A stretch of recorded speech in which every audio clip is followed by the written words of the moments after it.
বাংলাদেশে পরীক্ষামূলকভাবে চালু হলো ইলন মাস্কের স্পেসএক্সের সহযোগী স্যাটেলাইট ভিত্তিক ইন্টারনেট সেবা দানকারী প্রতিষ্ঠান স্টারলিংকের ইন্টারনেট সেবা। আজ বুধবার বিনিয়োগ সম্মেলনের ভেন্যু ঢাকার ইন্টারকন্টিনেন্টাল হোটেলের পরীক্ষামূলকভাবে স্টারলিংকের ইন্টারনেট সেবা ব্যবহার করা হচ্ছে। সেখানে উপস্থিত সব অংশগ্রহণকারী সেটি ব্যবহার করতে পারছেন। এছাড়া সেখান থেকে স্টারলিংকের ইন্টারনেট ব্যবহার করে সরাসরি সম্প্রচার করা হবে সম্মেলনের কার্যক্রম। ওয়ালটন আবারও মিলিয়নিয়ার অফারে ওয়ালটন ফ্রিজ কিনে আপনিও হয়ে যেতে পারেন মিলিয়নিয়ার। এর মধ্যে বাংলাদেশ বিনিয়োগ উন্নয়ন কর্তৃপক্ষ এই মহাকাশ ভিত্তিক ইন্টারনেট সেবা দানকারী প্রতিষ্ঠান স্টারলিংকে বাংলাদেশে ব্যবসা করার জন্য অনুমোদন দিয়েছে।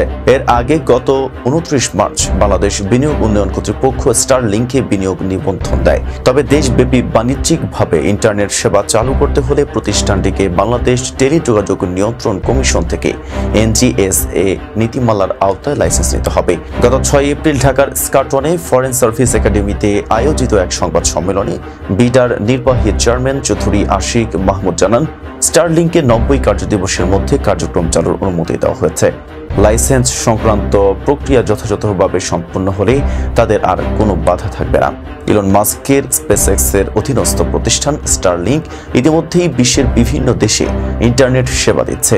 কৃত্রিম উপগ্রহের মাধ্যমে এই সেবা দিয়ে থাকে প্রতিষ্ঠানটি। তবে ওয়েবসাইট অনুযায়ী 2025 সালের মধ্যে বাংলাদেশে সেবা চালুর কথা রয়েছে তাদের।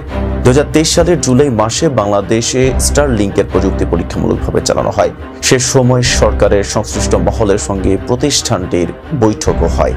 পরীক্ষার ফল ইতিবাচক ছিল বলে জানানো হয়। অন্তর্বর্তী সরকারের সময় এই বিষয়ে অগ্রগতি আরও ত্বরান্বিত হয়। 2024 সালের অক্টোবরে স্টারলিংকের একটি প্রতিনিধি দল বিডার চেয়ারম্যানের সঙ্গে বৈঠক করে। চলতি বছরের 13 ফেব্রুয়ারি প্রধান উপদেষ্টা অধ্যাপক মোহাম্মদ ইউনুস ভিডিও কলে ইলন মাস্কের সঙ্গে স্টারলিংকের প্রসঙ্গে আলোচনা করেন।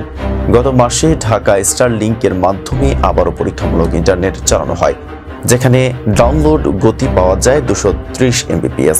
দক্ষিণ এশিয়ায় স্টারলিংকের প্রথম বাণিজ্যিক সেবা চালু হয়েছে ভুটানে। বাংলাদেশ ছাড়াও ভারতীয় প্রতিষ্ঠানটির কার্যক্রম এগিয়ে চলছে।